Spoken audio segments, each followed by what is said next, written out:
사랑하는 동대천 가족 여러분, 안녕하십니까?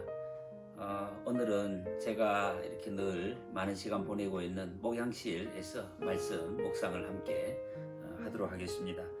오늘의 찬송 먼저 우리가 보시겠습니다. 303장입니다. 날 위하여 십자가의 중한 고통 받으사 대신 죽은 주 예수의 사랑하신 은혜여, 보배로운 피를 흘려 영영 죽을 죄에서 구속함을 받은 우리 어찌 찬양 안 할까?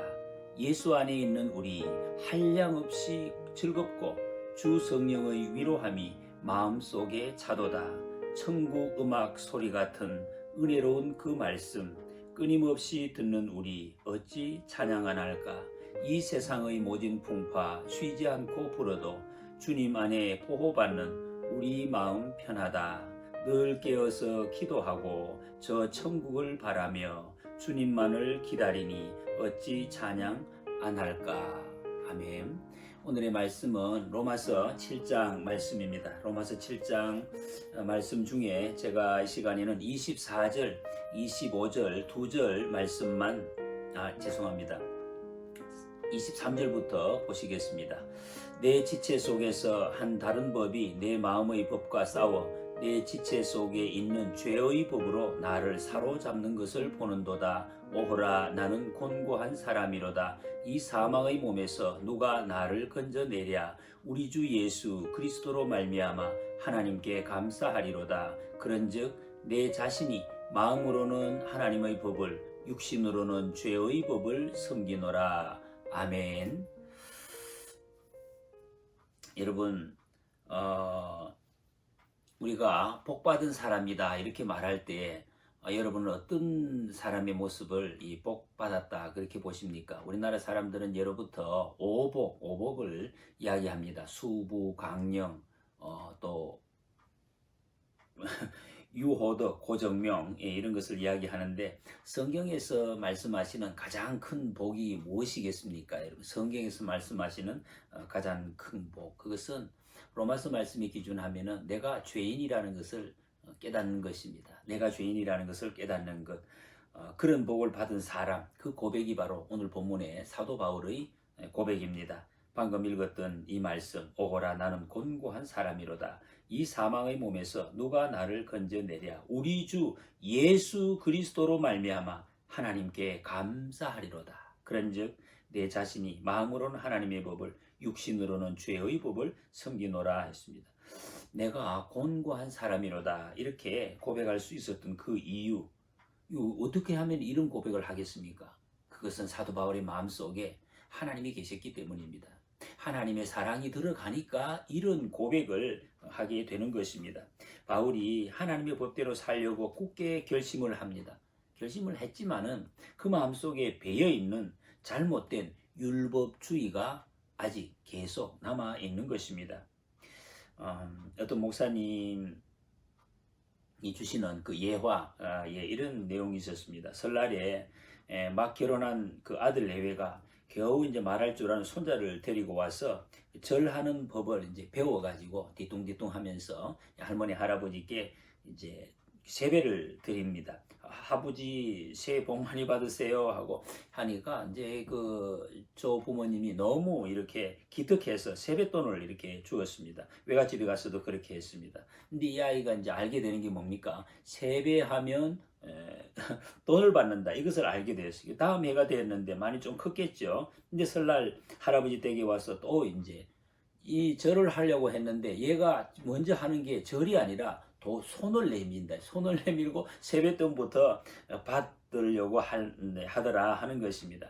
그때 그 할아버지 목사님 마음이 참 찜찜하더라 하는 그런 말씀입니다. 하나님도 이런 마음이 혹시 이렇게 표현되지 않을까 하는 그런 생각입니다.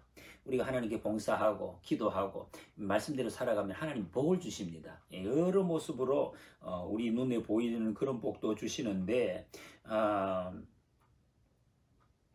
우리가 봉사할 때 복 주시는 것은 사실 하나님 마음이죠. 마음을 주시는 건데 우리가 잠시 이것을 착각을 한다는 것입니다.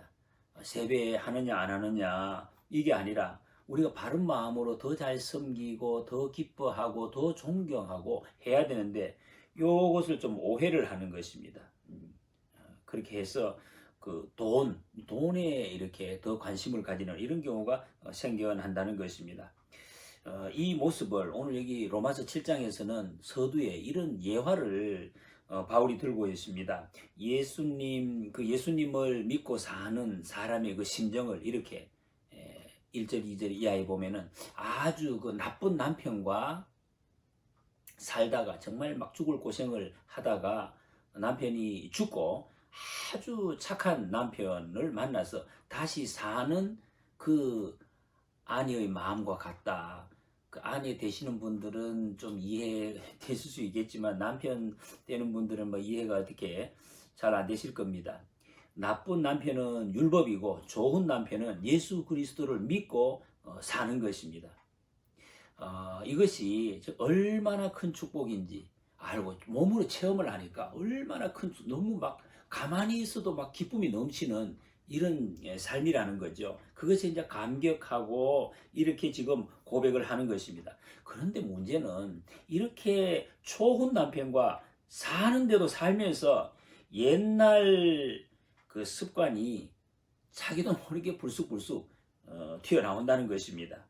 이것 때문에 괴롭다는 것을 지금 이렇게 오호라 나는 공고한 사람이로다 이러고 있습니다. 결론적으로 바울이 그러나 이렇게 고백합니다. 우리 주 예수 그리스도로 말미암아 예수 그리스도로 말미암아 하나님께 감사하노라. 이제 예수 그리스도가 어떤 분인지 어떤 가치가 있는지를 정말 깊이 발견을 한 것입니다. 주님은 너희는 먼저 그의 나라와 그의 의를 구하라 말씀하십니다. 여러분 하나님 나라의 가치를 우리는 분명히 알아야 합니다. 그래야 구할 수가 있지요.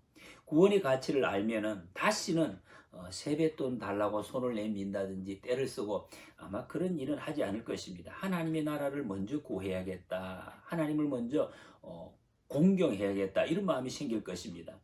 그런 마음이 생기면 내 마음속에서 일어나는 것이 뭐냐? 내가 죄인이라는 것이 드러나는 것입니다.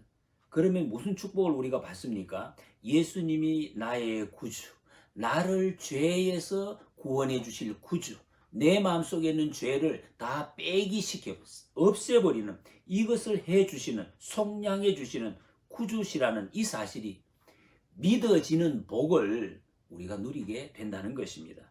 그래서 오라 나는 공고한 사람이로다 했는데 우리 주 예수 그리스도로 말미암아 하나님께 감사하리로다 고백합니다.